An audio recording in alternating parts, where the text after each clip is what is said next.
हम हमारा जो नेक्स्ट टॉपिक है वो है इवोल्यूशन ऑफ लिथोस्फीयर। लिथोस्फीयर पहली बात तो होता क्या है, जैसे हमें पता है कि आज के टाइम पे जो हमारा प्रेजेंट अर्थ है उसमें हमारा जो अर्थ है इंटीरियर से लेके उसका सरफेस तक वो काफ़ी सारे पार्ट्स में डिवाइड है, जैसे उसका crust, core, mental, inner core, outer core, ये सारे पार्ट्स में डिवाइडेड है। तो जो क्रस्ट होता है और अपर मेंटल लेयर है उनको मिला के हमारा लिथोस्फीयर बनता है। तो अब ये लिथोस्फीयर बना कैसे?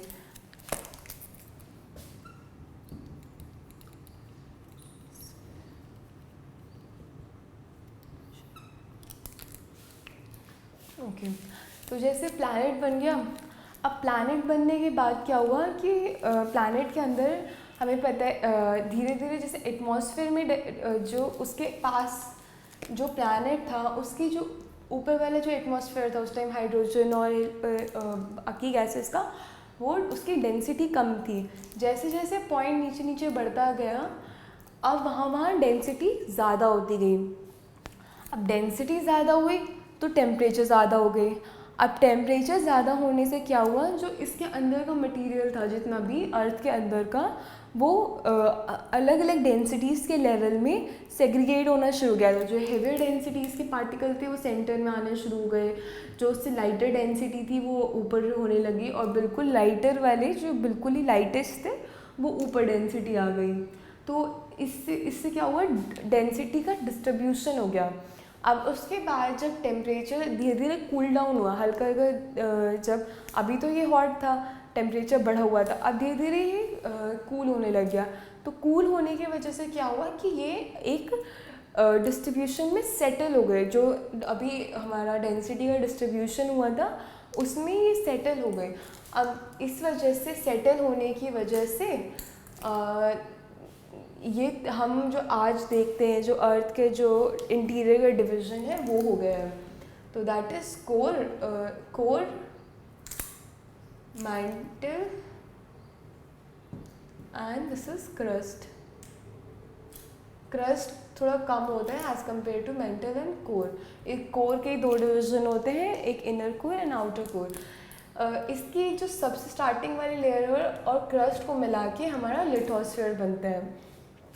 तो ये हुई हमारी बात इसकी कि हमारा लिथोस्फीयर बना कैसे है। तो ये ठीक है। तो हमने देखा कि डेंसिटी का डिफरेंस आया, डेंसिटी के डिफरेंस होने की वजह से टेम्परेचर इंक्रीज़ हुआ। टेम्परेचर इंक्रीज़ होने की वजह से क्या हुआ, तो जो हैवी ऑब्जेक्ट्स होते हैं वो सेंटर में आने लगे, सिंक करने लगे, डूबने से लगे, और जो लाइटर मटेरियल्स थे वो अपर होने लगे। अब धीरे धीरे टेम्परेचर कम होने की वजह से वो सॉलिडिफाई होना शुरू हो गया, कूल होना शुरू हो गया। अब कूल होने की वजह से वहाँ पे एक लेवल्स क्रिएट हो गए अर्थ के इंटीरियर में। ये बात हुई हमारे लिथोस्फीयर की। अगली बात हम करते हैं एटमॉस्फेयर एंड हाइड्रोस्फीयर।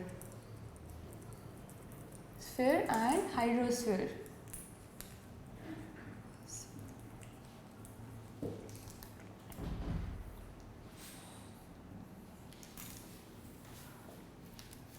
ओके, तो इनिशियली तो वहाँ पे हाइड्रोजन और गैसेस प्रेजेंट थी, बट आज के टाइम पे अगर हम देखें तो जो ज़्यादातर कंटेंट प्रेजेंट है एटमॉस्फेयर में वो नाइट्रोजन और ऑक्सीजन का प्रेजेंट है। तो वो कैसे आया, उस टाइम से आज के टाइम पे जो इतना वेरिएशन है वो कैसे आया, हम उसकी बात करेंगे। तो इसमें जो एटमॉस्फेयर के हैं, पहले तो हम 3 पॉइंट्स हैं जो मेन इन 3 पॉइंट्स की वजह से हमारा आज का जो एटमॉस्फेयर है वो हमें पता लगता है कि उस टाइम से कैसे चेंजेस आए हैं। तो हम देखें,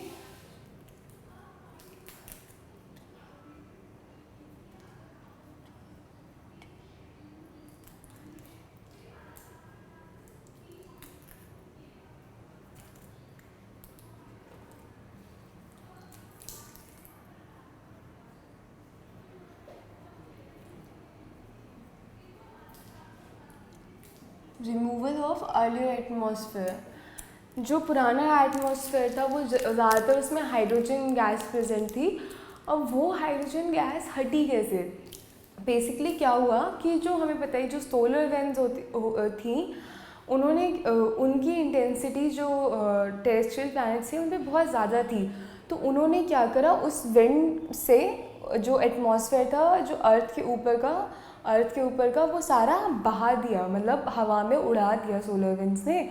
तो पहले तो वहाँ का वो चीज़ हटी, जो हाइड्रोजन का एटमॉस्फेयर था वो प्रेजेंट था, क्योंकि एक तो जो अर्थ की ग्रेविटी थी उस टाइम पे वो बहुत अर्थ की ग्रेविटी कम थी, वो उसको होल्ड भी नहीं कर पाया, और सोलर विंड्स ने उस एटमॉस्फेयर को भगा दिया वहाँ से। अब दूसरा है कि जहाँ से, ये तो हो गई हमारी पहली बात कि सोलर विंड्स की वजह से जो पुराना एटमॉस्फेयर था पहले तो वो हटा। अब क्या हुआ, जो हमने लिटोस्फेयर में देखा था कि यहाँ पे पहले ये टेम्परेचर बढ़ा था, उसके बाद ये कम हुआ, टेम्परेचर कम होने के, कूल होने की वजह से कंडेंस होना शुरू हुआ। अब कंडेंस होने में क्या हुआ कि जो अर्थ के इंटीरियर में कंडेंस होने की वजह से वाटर वेपर्स डेवलप हुए, कुछ गैसेस डेवलप हुई, जैसे कि तो सेकेंड हमारा पॉइंट है फ्रॉम इंटीरियर ऑफ अर्थ। तो हमारे यहाँ से जो निकले, हमारे वाटर वेपर्स निकले, और हमारी CO2 गैस निकली, मीथेन निकली, कुछ ऑक्सीजन निकला, नाइट्रोजन गैस निकली। तो ये सारी गैसेस हमारी फाइनली बाहर निकली।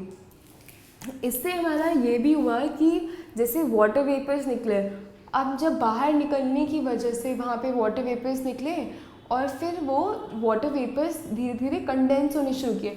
अब जब वो वाटर वेपर कंडेंस हुए, कूल डाउन हुए, तो वहाँ पे रेनफॉल होनी शुरू हुई। अब वो काफ़ी टाइम तक, जब काफ़ी ईयर्स तक वहाँ पे बारिश होती गई, तो उनसे हमारा ओशियंस और सीज डेवलप हुए।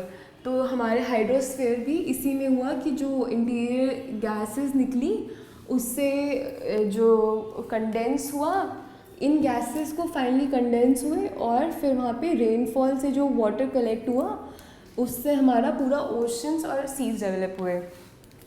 थर्ड है, उसके बाद फाइनली जब वहाँ पे ये गैसेस निकल गई, अब हमारी ये गैसेस प्रेजेंट थी, अब इसके बाद जो आज के टाइम पे ऑक्सीजन प्रेजेंट है वो कैसे आया। तो अब हाइड्रोस्फीयर में कुछ एल्गेस वगैरह उन्होंने ऑक्सीजन डेवलप करना शुरू किया। वो ये बात थी अप्रॉक्स 3000 मिलियन ईयर्स अगो। हाँ, 3000 मिलियन ईयर्स अगो जो पानी में, जो ओशंस में जो ऑर्गेनिजम्स प्रेजेंट थे, उन्होंने क्या हुआ, ऑक्सीजन डेवलप करना शुरू किया, उन्होंने निकालना शुरू किया ऑक्सीजन। पहले तो इनिशियली वो सिर्फ पानी में ऑक्सीजन प्रेजेंट है, एटमॉस्फेयर जो है अर्थ का वहाँ पे प्रेजेंट नहीं था। अब जब क्या हुआ, जो पानी है, ओशंस है, उनमें जब ऑक्सीजन पूरा अच्छे से डेवलप हो गया, मतलब डेवलप का मतलब है कि पूरा मिक्स हो गया, सैचुरेट, एक लेवल होता है ना कि हाँ इसी लेवल तक हम इसमें मिक्स कर सकते हैं। तो जब ऑक्सीजन उस पानी में उतने लेवल तक मिक्स हो गया, अब वो फर्दर तो मिक्स हो नहीं सकता, तो उस मिक्सिंग ना होने के बाद वो जो ऑक्सीजन था वो एटमॉस्फेयर में बाहर निकलना शुरू हो गया पानी से। अब वो बाहर निकलते निकलते इतना ज़्यादा हो गया कि वो आज के टाइम पे हमारा जो एटमॉस्फेयर है वो ऑक्सीजन का ही बना हुआ है।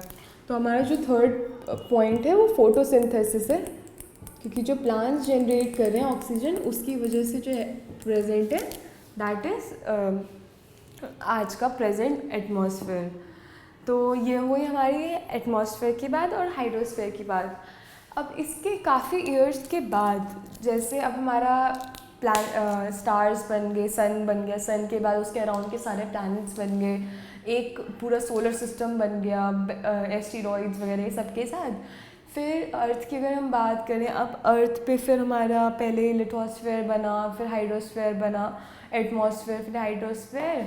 अब उसके बाद फाइनली कहीं जाके हमारी लाइफ पहले तो छोटे छोटे ऑर्गेनिजम्स बने, उन ऑर्गेनिजम्स से बनते बनते फिर कुछ एनिमल्स, जो छोटे छोटे मैमल्स बनने शुरू हुए, देन फाइनली ये जाके इवॉल्व हुआ। जैसे हमें भी पता है, जैसे ह्यूमन है वो एप से या मंकी से, एप से इवॉल्व होके आज के ह्यूमंस बने हुए हैं। तो यही सारा इवोल्यूशन है अर्थ का, ह्यूमन इवोल्यूशन, अर्थ इवोल्यूशन। कि काफ़ी प्रोसेस लगे हैं इनको बनने में। और ये एक नहीं, ऐसा नहीं है कि कुछ टाइम में ही हुआ, इनको बिलियन ईयर्स लगे हैं इन सब चीज़ों को बनने में। सो आज का ये टॉपिक था the origin and evolution of earth. So I hope आपको समझ में आया होगा। Thank you.